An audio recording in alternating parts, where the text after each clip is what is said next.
Let me cross check and be sure we are live because this is the very first time I'm going live on YouTube. It is also the first time I'm going live on this channel. So just bear with me. I just need a few seconds to maybe understand how this whole thing works. Then we'll kick off.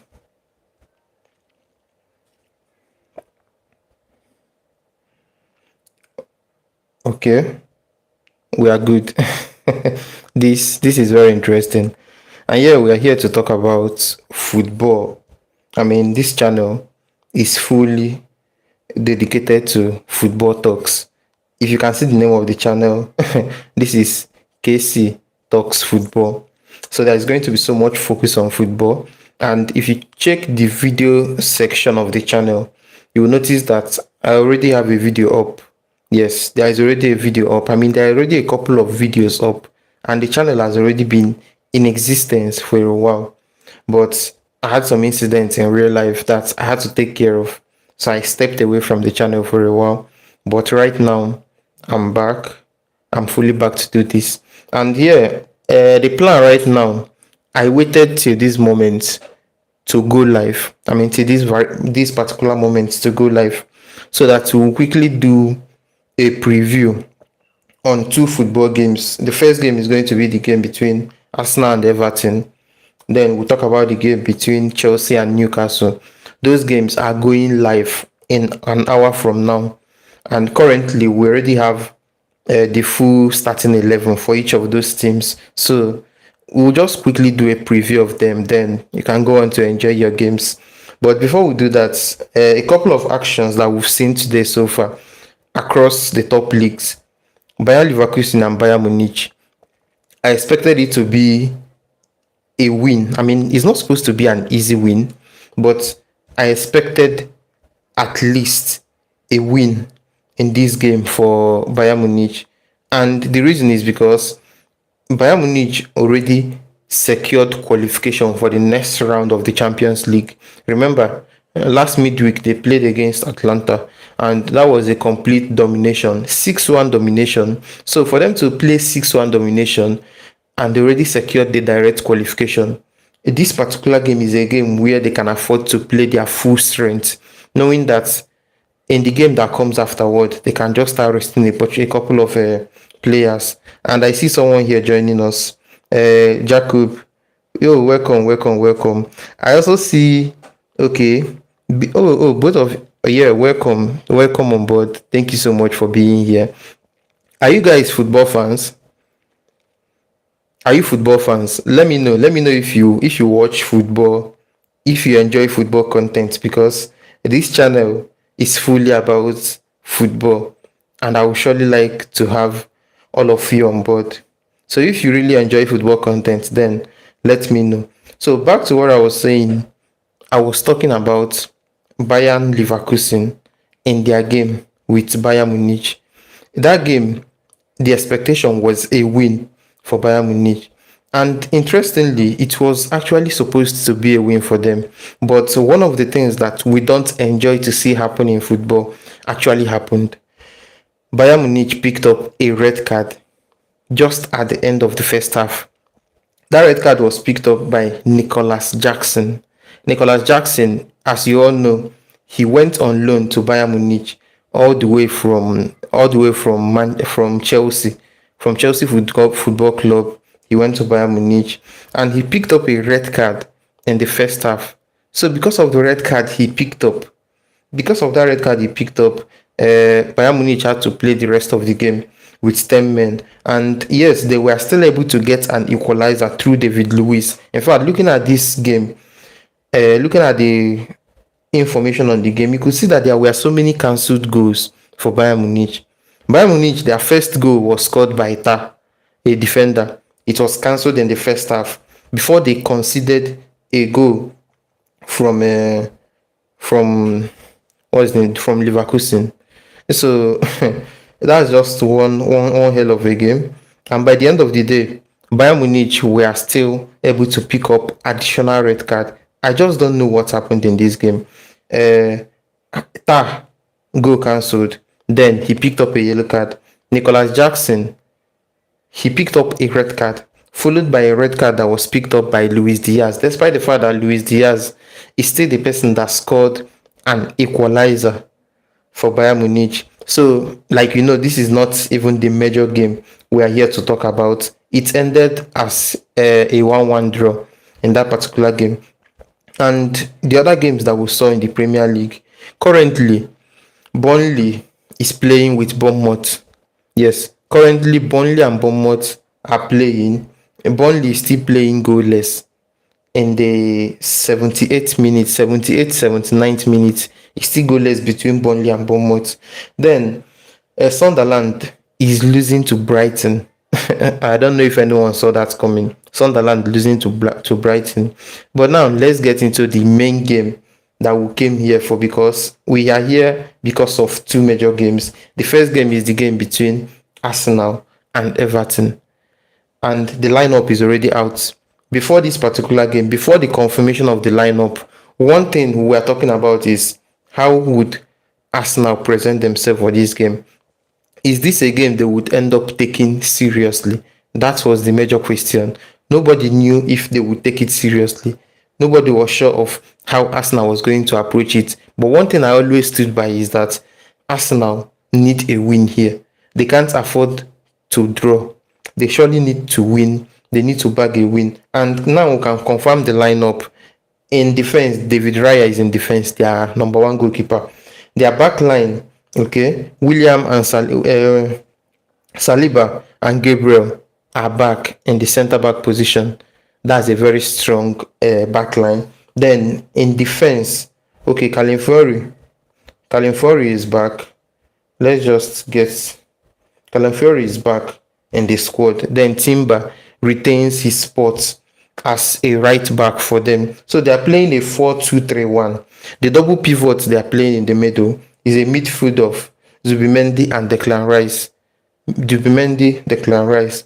Then they have a forward three. Bukayo Saka. I mean, Saka is back. Saka didn't have a good game in the midweek against Leverkusen. He actually struggled so much in that game that they had to sub him off. And this has been a recurrent thing for Saka for the most part of this season. He has had moments of struggle on so many occasions. But let's see how he's going to perform today. Eze is finally getting his starts. Let's also see if Eze is going to perform. Wow. Madueke. So Madueke and Saka are starting the same game. That means Madueke is playing on the left wing. Saka is playing at the right wing. Then Eze is playing behind the striker. And surprise, surprise, the striker this time around is not Gabriel Gyökeres, but Kai Havertz. Kai Havertz is back in the starting 11, which is a very pleasant surprise because, I mean, we know what we see about Gyökeres. Gyökeres gets a lot of stick, and rightly so, because I don't think he is performing at the level Arsenal fans expected him to perform when they bought him from Portugal. I don't think they've seen the Gyökeres they really want to see. So currently, Gyökeres is holding bench and Kai Havertz is stepping in, which is actually a very good and solid starting 11 for Arsenal. That's a decent starting 11. I don't think any of their fans are going to complain. Then on the bench they have Ariza Blaga, Mosquera, Ben White, Hincapi, Luis Kelly, Max Doman, Gabriel Jesus, then Martinelli and Gyökeres. That's the thing about Arsenal. They have that squad depth. That squad depth has always been working in favor of them. And currently, it just seems like they are also going to capitalize on the strong squad depth they have to make the most out of this game. So, like I said initially, if you saw the video I put up on the channel, I said Arsenal should be going for a win. They should be going for a win. And I think that's exactly what this lineup is alluding to. They have a very strong lineup. The Havertz they are playing up front is actually a better option than Gyökeres. The only issue with Havertz is he going to be fit? I mean, we are sure he's not playing 90 minutes in this game. If he can play decently in the first half, then at the second half, Anything at the 1 hour mark, he will surely be taken off. And then you can bring in Gyökeres or Gabriel Jesus, depending on how the game is unfolding. And yeah, of course, Arsenal are playing against a squad that is also not a joke. Everton is not a joke, but on a day like this, Everton shouldn't cause much issues. Everton shouldn't cause much issues for a team like Arsenal. This should be a pretty easy win for Arsenal. From where I'm standing, from what I'm looking at, Arsenal should be winning this game. And moving on from Arsenal's game, let's look at Chelsea's game with Newcastle. Chelsea and Newcastle.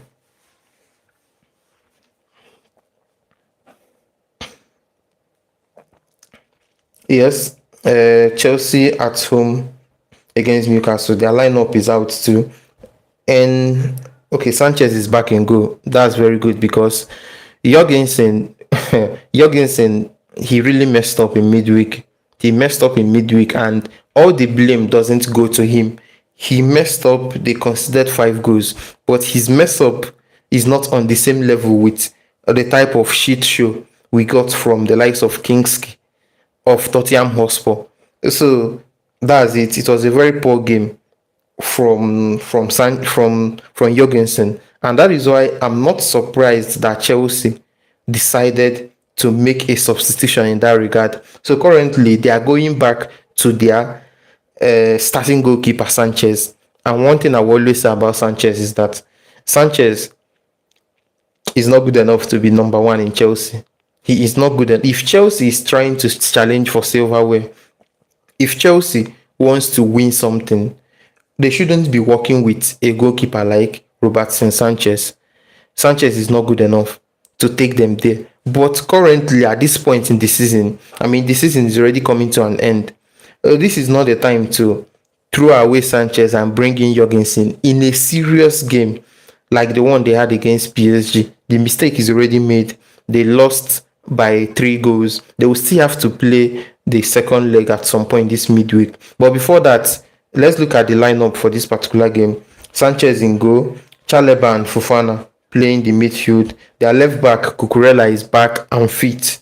Magusto at the right back. Wow, Reece James is back in the midfield, which is, I mean, I've been calling for this to happen for so long because in the ending phase of Maresca's stay in Chelsea, we actually saw him try to bring on Reece James in midfield, and I thoroughly enjoyed his impact in midfield. So currently, it's good to see him, to see Liam Rosenior bring on Reece James in that midfield. I mean, I should have had Reece James in my FPL if I knew this is how they were going to play out, but I never knew he's going to play him and Gusto on the pitch at the same time. That's why I decided to take him off in my starting 11.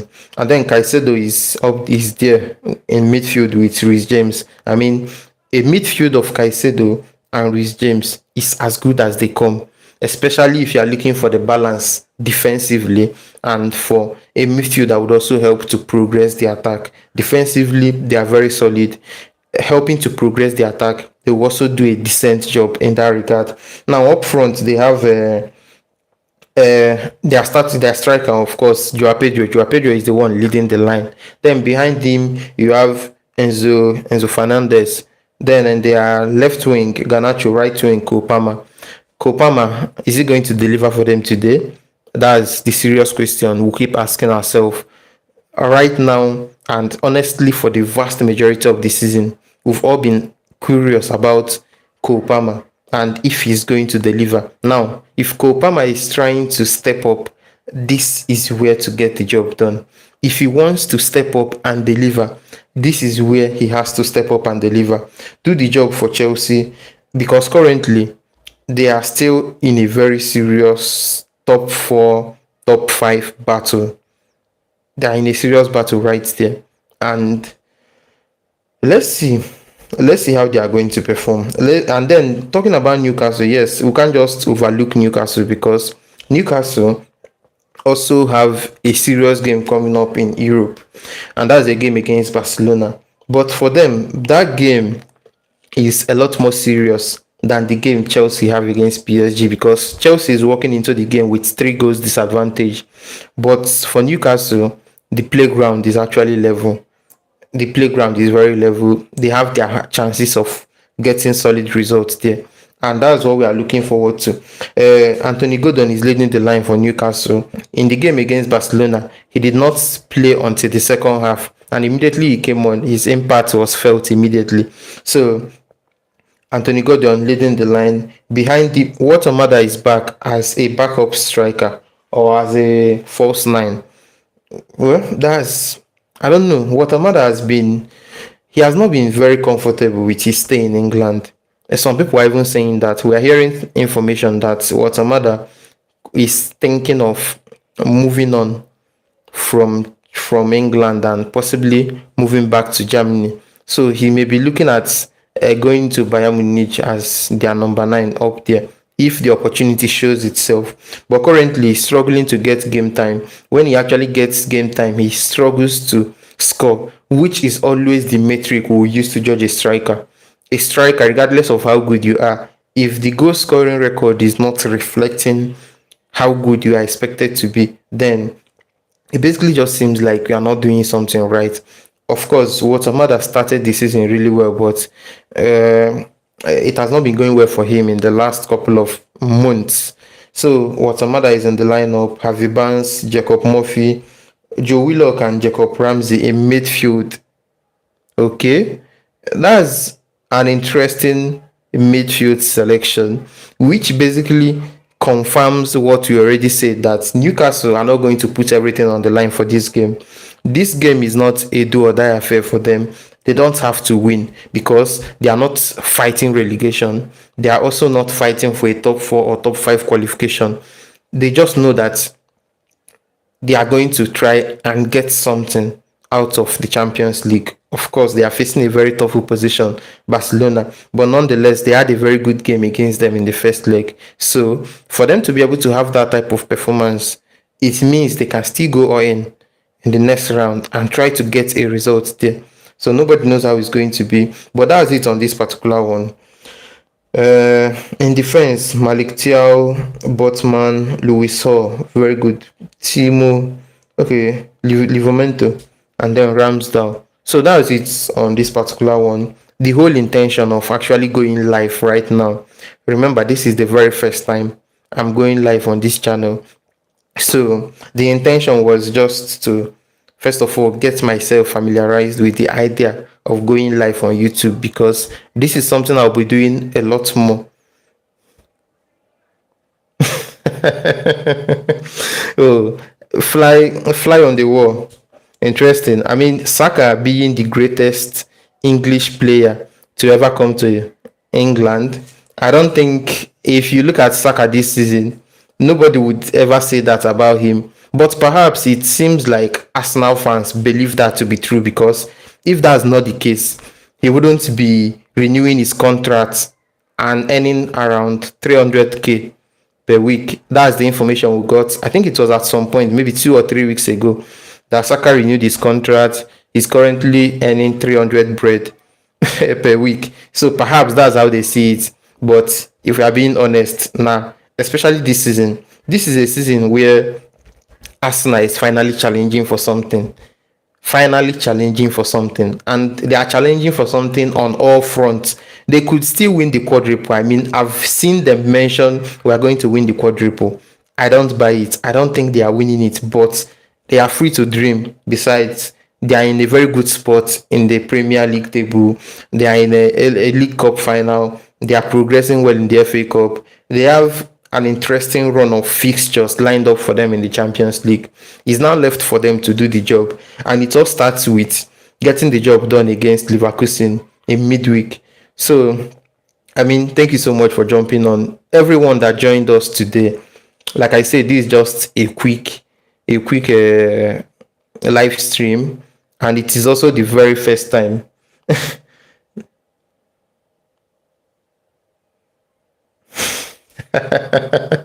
No problem. No problem. And fly on the wall. I really hope you will be here next time. Perhaps just connect with the channel. This is the very first live stream I'm doing. My channel is fully focused on football. As much as possible, I plan to start getting on live, putting up content. If you are free at any point to jump in, just jump in and join the conversation. And the idea of doing this particular live stream now was just to talk about the Arsenal game and Everton game. And currently, we already know the lineup for each of those games, and it's now left for us to check out the game and see how everything will turn out. So I hope you'll be watching the game, fly on the wall. I hope you'll be watching Arsenal's game, because the game is kicking off, let's say 36 minutes from now. That's when the game will kick off. And if time permits, after the game, I may just jump back on to briefly talk about it before we get into the last game of the day. And that last game of the day is the game between West Ham and Manchester City. So, like I said before, thank you guys for coming on. Uh, Join the channel, be part of what we are building, because a lot more content is on the way. I appreciate you.